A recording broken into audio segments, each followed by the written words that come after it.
Hello, everybody. We have a wonderful talk today based on online dating and the Konvo app, which is a relationship app, not a dating app.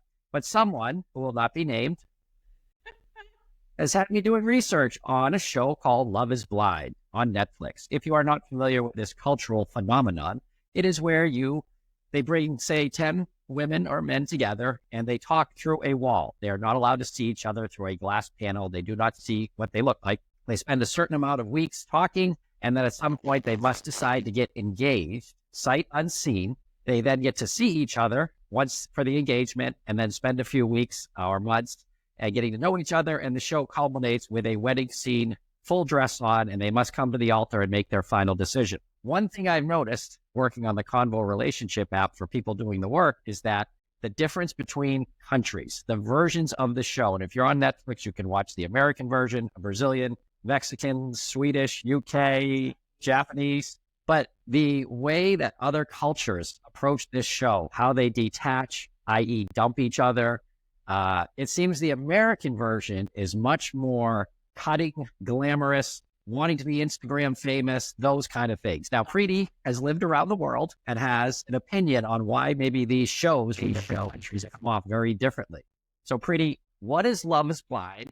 Why do you have me watching it? And why is it seem the American version, American singles that they used, is just so, it's so cutthroat and hurt, and I want to be famous, and I'm here to win. Why are other countries' versions of this show not like that? I think you hit the nail on the head.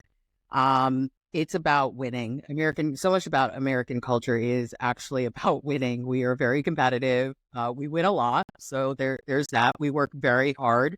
The American work ethic is incredibly intense. It's all full throttle, right? It's balls to the wall 24/7. We do not take vacations. We do not take breaks. It is not part of our culture to take time away from work to be with our families. We do not siesta. We don't do any of these things that I think really lead to a fuller, happier life, a well-balanced life. I know for myself, I work 14 to 17 hours a day. And when I was done with working, my reward was that I got to go drink and eat and be merry and do as much of that as I wanted. And it was really not the healthiest. And then, during COVID, I think Americans got a little taste of what it could be like if we had a little bit more of a work-life balance. And as soon as the pandemic was over, we went back to the working 24/7, not really having a work-life balance, not taking the vacation, storing up your vacation days as if it's some sort of badge of honor. I lived in Australia for many years, and I watched some reality TV in Australia and noticed that it was a really different tone, that they weren't hyper-produced into being on sides. Enemy lines were not drawn, and that they worked together. And if it was a dating show or if it was something to do with relationships, everyone was kind of rooting for the other couples. The couples weren't competitive amongst one another. There was a lot of camaraderie, more so than there is in American reality TV. And I found it really refreshing. I watched people be loving. I watched people be kind. I watched people be selfless. And I really enjoyed that. But to answer your question, I'm having you watch Love is Blind for research. Only research. That's the party line. That's what we're going for. But it does speak to this idea that, this is a phenomenon. Dating is really important. Finding somebody is really important. And it transcends culture. It transcends socioeconomic groups. It transcends everything. This quest for love and partnership and being seen and heard and part of a family, making your own family, is something that is a universally felt experience. It's one that we all put on a pedestal. It's one that we all strive for.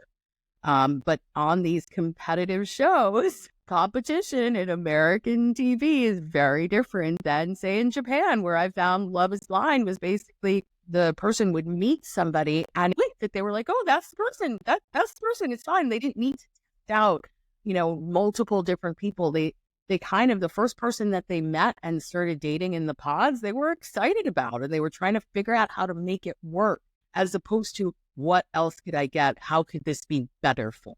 So I think that that's one of the things that's really different. Do you think that also goes for dating apps in other countries? If you're following dating app press and headlines, it's everyone's sick of them in America, waste of time, I hate them.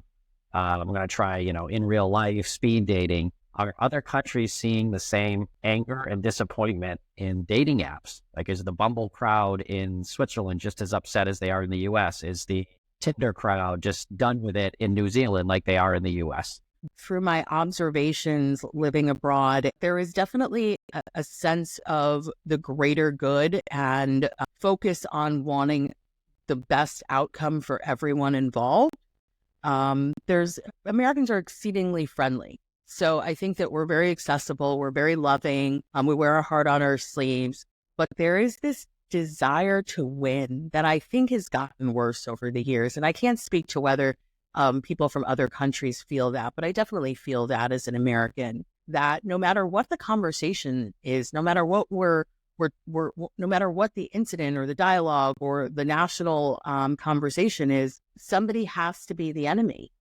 We can't disagree. We can't agree to disagree. And we certainly can't see another point of view. As soon as I have a point of view, it is a set point of view. And anybody who disagrees with me is not just wrong. They are wrong to exist. And that's where we get cancel culture. That's where we get doxing. That's where we get a lot of online bullying. And I just want to add, because we also talk a lot about this in terms of parenting and your child coming home and being deeply wounded and affected by the bullying they're experiencing. We're modeling it. We do not do this well. We were the number one culprit, adults, in terms of how not to behave on social media, how not to behave on dating apps. I think that is, we actually haven't taught anybody how to properly engage online. We've sort of given everyone access to everyone and just said, have at it. And it's been complete chaos. And I think that this is actually something that we need to teach. It's something that we do at Maya, and it's something that we want to do at Konvo Dating. Kurt, do you have a sense that things are different from you watched Love is Blind UK last night. Tell us a little bit about how that was different for you compared to the first season of Love is Blind US, which I made you watch a couple weeks ago. Full research for Konvo, of course. Yeah. I think the idea, and we've talked about at Konvo, with detaching with kindness or love, is completely foreign to the game, I need to win mentality of the American shows who are there to win. You see other cultures, especially at least the UK, they dump each other, if that's what we call it, or separate, but with love, compassion. They're rooting for each other. Hey, I think you're a better match with this person. I can see the connection. I honestly want what's best for you two. And we talk about that combo where you need to detach from someone, and there's nothing wrong with you or them, but they're helping you get to the right person. They're helping you get to the person you're going to meet. So, as we've said before, if your match or the person you're going to be with is number 17 on your dating app, you should thank the first 16 people that either you separated from or they separated from you and say, I don't think this is a great fit. It's nothing's personal, period. But I've noticed the other cultures and countries of this show, much more loving, much more hand-holding, no pun intended, because they can't see each other, but giving them to the other person that may be a better match. Much less drama.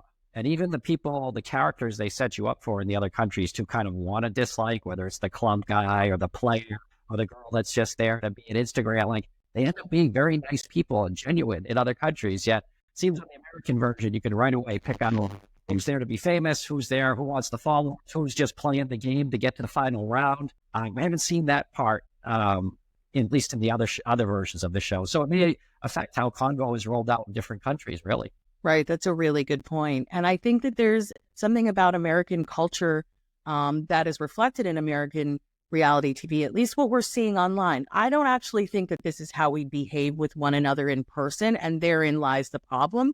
The way that we're behaving on social media, the way that we're behaving on reality TV does reflect a shift in American culture where, I think we've always been go-getters. We've always been the ones who are willing to sort of put pedal to the metal and work really, really hard 24/7 to solve a problem. And we've achieved great things as a nation because of that.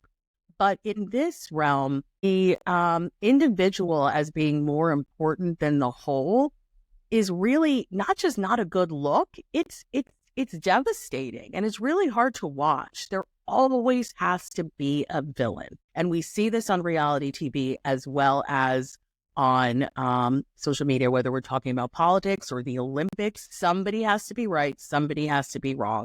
And the person that you've decided is wrong is so wrong that they don't even deserve to have a platform. And then it gets into violence, then it gets into sexual violence against women with whom we disagree. That's really jarring. And that's been since the beginning of social media and reality TV. But I'm wondering if in the UK version, this sort of concept of we're all in this together, we're all here for the same reason. Like, why is this landing for the Brits in this way that's so much more loving and generous? Then why are Americans hearing that message and saying, but I want to be the best couple. I want to be the couple that beats all the other couples. Why is there no room for everyone to find love and be happy?